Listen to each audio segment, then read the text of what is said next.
Ah, hey there. I have no time to waste, because E3 is back! The sequel to E3 2019 is finally here, and all the big companies are here. Microsoft, Gearbox, Nintendo. Oh my god, I'm gonna miss Verizon! You see, after the mixed reception that people had for E3 2019, aka the only good shows were Microsoft and Nintendo, everyone thought the sky was the limit, and next year has to be better than this. Right? Fast forward to next year, and once the incident happened, E3 was one of the many casualties that resulted from it, and forced us to wait a whole nother year to be pissed. So going into this year's E3, people's hype is through the roof, and they're expecting the world. Not just because of the pandemic ruining anything with the numbers 2020 in them, but people are expecting E3 to prove why they should still exist, because some companies like Sony are starting to forego E3 in favor of hosting their own reveals. So as a result, they need to be on their A game. And now let us witness E3's glorious return. A great return. A return. They say to start strong, and E3 f***ed out by having a Ubisoft forward up first. And not just any Ubisoft forward, but a bad Ubisoft forward. First up is Rainbow Six Extraction. Basically, they took Rainbow Six Siege operators and put them in an alien invasion. You gotta glance from Ubisoft.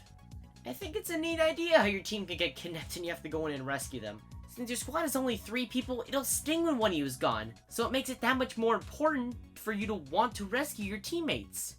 But I think that's gonna get annoying after the first few times, and the gameplay didn't seem too interesting, but this seems like something I'll have to wait and see at launch. Rocksmith Plus, which looks to be more of a how to play guitar for idiots than a game. But either way, the idea is still real neat though. I like how in-depth it goes to show you how to play guitar and how beginner-friendly it seems to be. The subscription model does suck, but it does make sense for what they're trying to do. Not my cup of tea, but it looks cool. Next up is Riders Republic, and this looks like a really fun extreme sports game. That's not something we've seen for a long time, but despite this, it's hard for me to get excited about this because it's Ubisoft, the king of cramming filler into games. And does anyone remember Steep? This is what a funeral looks like. And then Ubisoft decides to advertise a game that's already out, Rainbow Six Siege. A Ubisoft original? Aren't all Ubisoft games Ubisoft originals? On June 30th, we are unifying our PC and cloud-based platforms with crossplay and cross-progression. So they made crossplay for Amazon Luna and Google f***ing Stadia before the consoles? Why? And consoles won't get it until 2022? This is bullshit! Oh, but we have a new update coming. And speaking of updates, For Honor's getting a new update, Trackmania's getting an update, Brawlhalla's getting the Teenage Mutant Ninja Turtles, The Crew 2 gets new races, Watch Dogs Legion gets a story DLC which gives an actual main character. As for the boring gameplay, yeah, not much they can do there. Oh, but they saved the best for last. They reveal they're going to keep supporting a Tom Clancy Ghost Recon game. And not just any Ghost Recon game, a bad Ghost Recon game.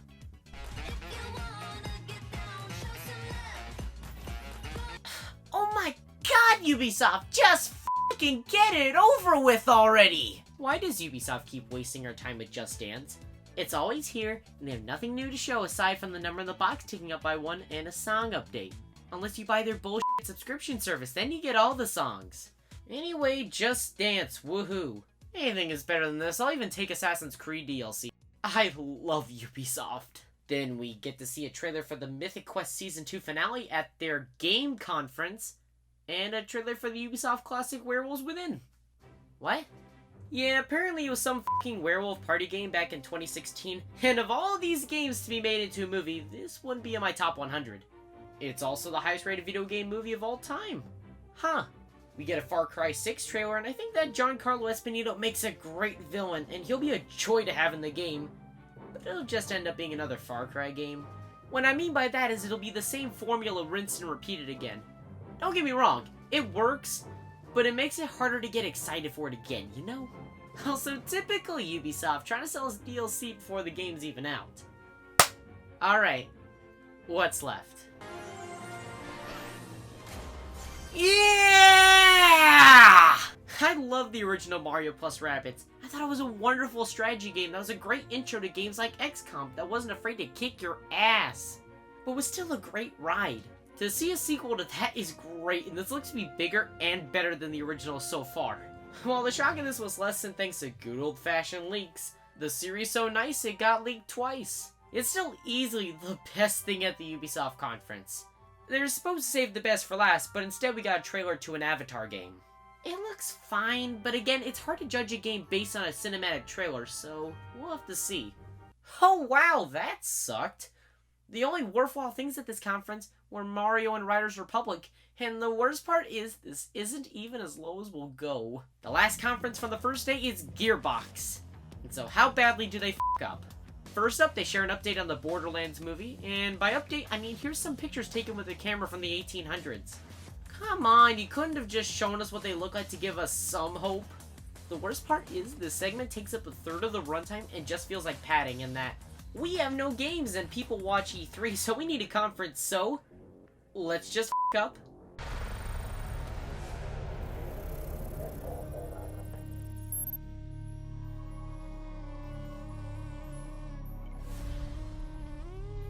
So that was a big deal in, the late 90s.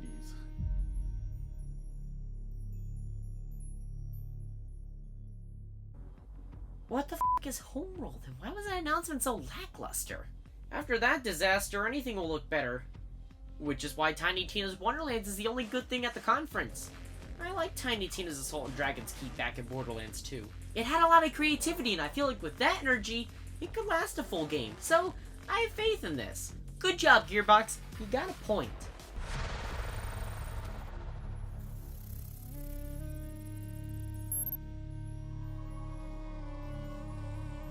Here we are years later, and we keep looking at like, well, Homeworld 3, this has to happen.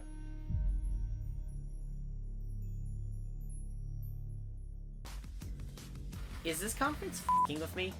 They follow that up with Tribes in Midgard, and I'm sorry, but I just don't like this art style.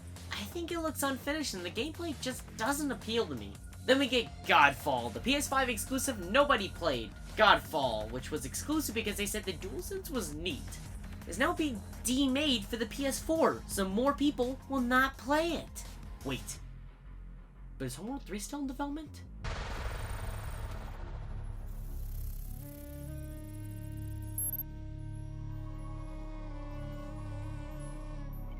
It's not a prequel, it's not a remaster, it is Homeworld 3. It is the next Homeworld.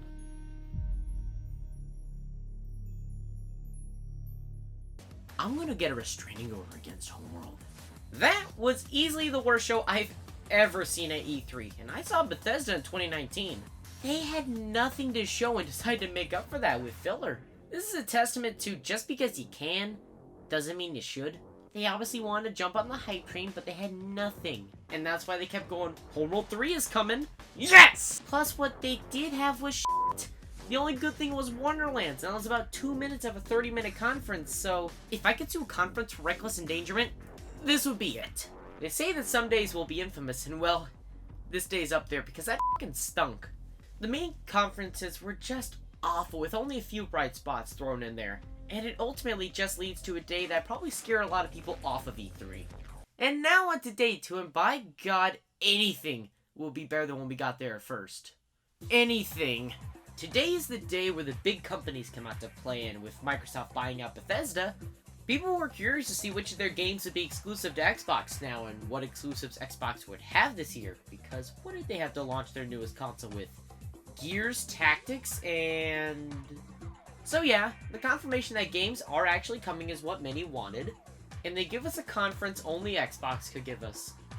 Well, and that was just fine. Todd Howard comes out and, alright, how does he lie to us today? First up is Starfield, and wait a minute.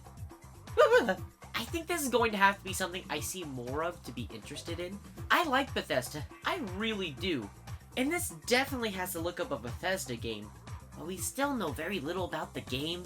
To me, it looks like Fallout in space. I'm hopeful, but I need to see more of it. They reveal it's coming out on November 11th, 2022, exclusively for Xbox. I knew there was a use for this thing. Stalker 2! Granted, I've never played the original Stalker, but this looks like it'll be a good game. The graphics, the gameplay, the atmosphere, they all look incredible. Next up, Turtle Rock Studios asks you, do you remember Left 4 Dead? Well then, do I have the game for you. Then Avalanche Studios reveals their next game. Well, I mean they try to, but the cameraman really seems to love this f***ing map. Alright, Contraband. Cool. What the f*** was that? Well, at least Sea of Thieves is getting Jack Sparrow. First Kingdom Hearts, now Sea of Thieves? What's next? Fortnite? All of the Yakuza games are on Game Pass. They weren't already? Well, only the latest one, Like a Dragon, wasn't. But still, they add games to the service every few seconds. Is this really that impressive? Next up is a gameplay trailer for Battlefield 2042, which is oddly one of the better gameplay trailers I've seen at E3 in a while. It can't be good, it's EA! This looks like a return to form for Battlefield, especially after the last few games have been iffy at best and at their worst. But this still looks to be more Battlefield 4 instead of Battlefield 5, and so, in the end, I'm optimistic for it. 12 Minutes is back! And it still looks just as good as it did the first time. Psychonauts 2 looks good. In fact, I'd say it looks double fine. Just so quirky and fun looking. Definitely need to pick this up sometime. But hey, brace yourselves, because Game Pass is getting 10 more Bethesda games. Only 6 of which can be played on an Xbox, but to make up for that, Bethesda's adding on to their bullshit. Fallout 76 is getting the Brotherhood of Steel added in as a free update. It's cute that they're still trying with this game. Elder Scrolls Online is getting an update too, but it's just not the same without their entourage. Party Animals looks to be like a fun multiplayer game. Moving on. Hades is coming to Xbox, which looks amazing. It's been on my list for a while, and this just makes me want to play it even more.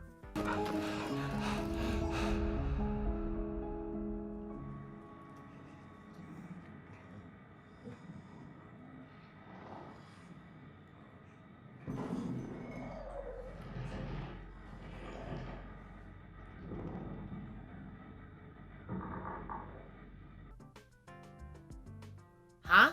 Halo Infinite got a much-needed facelift. You see, people got upset at how this game originally looked, and so they decided they needed to delay the game, so this wasn't an issue anymore.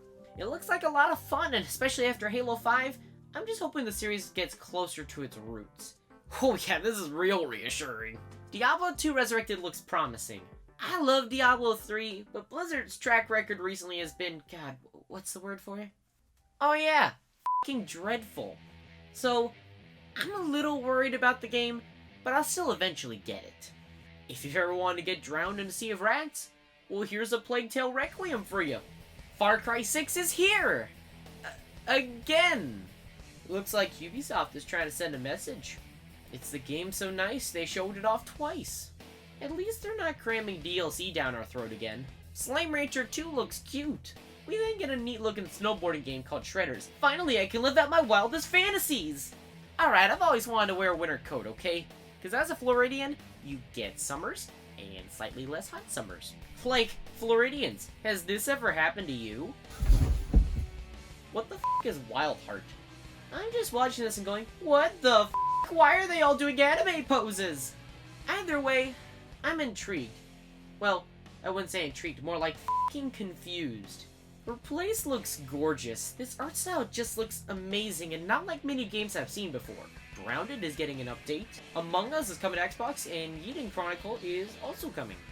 I mean, good for Xbox, but I'm sorry, I just don't care. The Ascent? Personally, I was never a fan of the top-down twin-stick shooter genre. I wonder why. But it just looks fine. Age of Empires 4 is coming to PC, and then we get the Outer Worlds 2 announced. Okay, even though I don't usually like trailers that don't show off gameplay and are just CGI, this one was pretty great. It's a parody of all modern game trailers, calling out the tropes you see and how they constantly announce games too early. But I love the Outer Worlds, so I have faith in Obsidian. Microsoft Flight Simulator is coming to Xbox Series X and S, and it looks gorgeous. Personally, not my cup of tea, but I'm still glad it's coming. Who knows, maybe I'll give it a shot someday. Yeah, just like I'll stop collecting Pops. I'm already at 400 and... there is no God. Forza Horizon 5 got announced. Looks gorgeous, but man do I hope you like Forza, because they go on about this game for almost 10 minutes, and it kinda drags on a bit. Phil Spencer comes out and says her games and much more coming to Game Pass. It's been happening since 2018. Microsoft ends the conference on Redfall, a vampire co-op shooter by Arcane. Guys, come on, raise your hands. Who else thought of Left 4 Dead while watching this? Guys? Anyone? At least that's the vibe I got from it. But still not a great way to end a conference. I thought it was underwhelming. Like, ending on Forza or Outer Worlds even, I feel like would have been more impactful. At the end of the day, half the announcements were good, and the other half were Somerville. I thought it was a good showing, but had a lot of room for improvement. Oh wait, they announced an Xbox Series X mini fridge. Is this conference f***ing with me?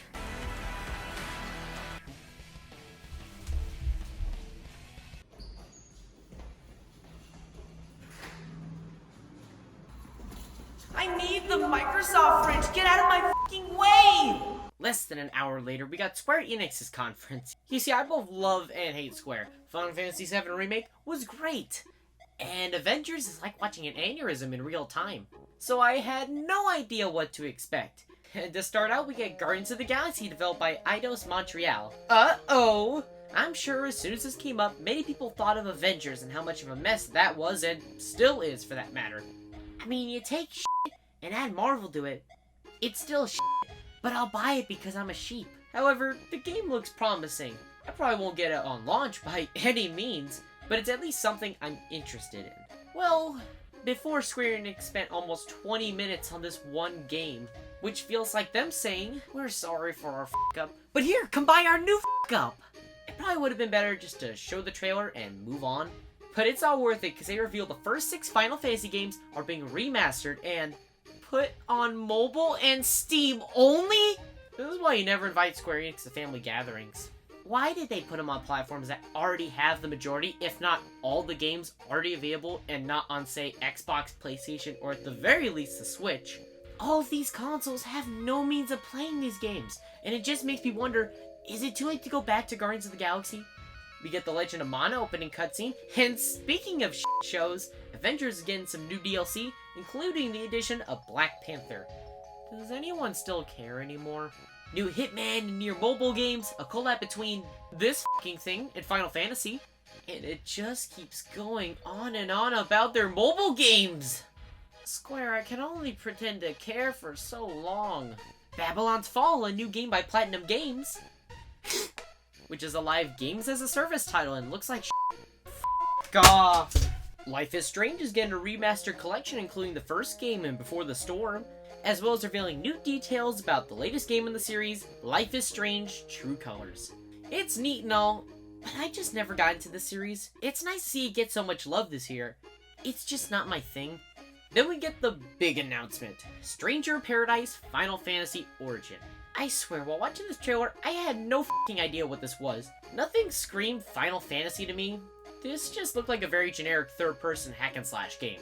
I mean, it's better than most of the stuff here by default, but just because it started and ended okay, doesn't mean this was a good conference, but hey, they could have been Gearbox. That was day 2. It wins by default, but I still wouldn't say that it's great. Xbox was good, and Square was fine. Now, it's time for the best f***ing day of E3, because it's Verizon's time to shine! They say, guys, we're gamers too, and real gamers use Verizon's 5G patented network because that's what all those esports thingies use. It's so exciting that Verizon's 5G network can power games. Well, they did better than Gearbox, and that's saying something, because this was literally just an ad for Verizon, and they didn't even try to hide it. Alright, Capcom is here! They say they'll be showing off Resident Evil Village, Monster Hunter, Great Ace Attorney, and some fighting game updates. Well, that spoiled all the mystery. For Resident Evil Village, they say the game's already out. What do you want us to say? We have some multiplayer and... oh, we have some DLC coming! For Monster Hunter Stories 2, they show us a trailer and say, it's coming, guys. There's an update to Monster Hunter Rise. I guess that's neat.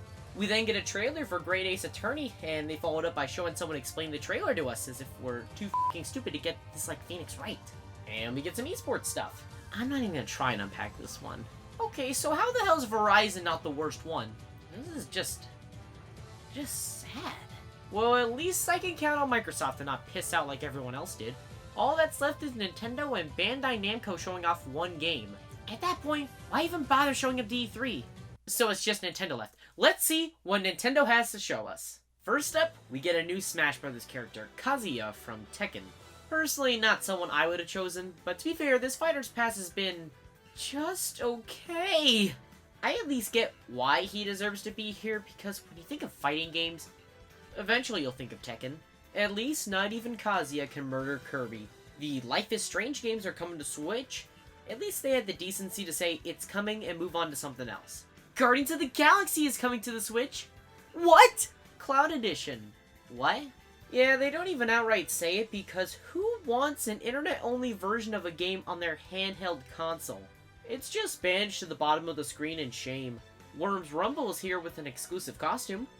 Cute, but not my thing. That should just be my catchphrase.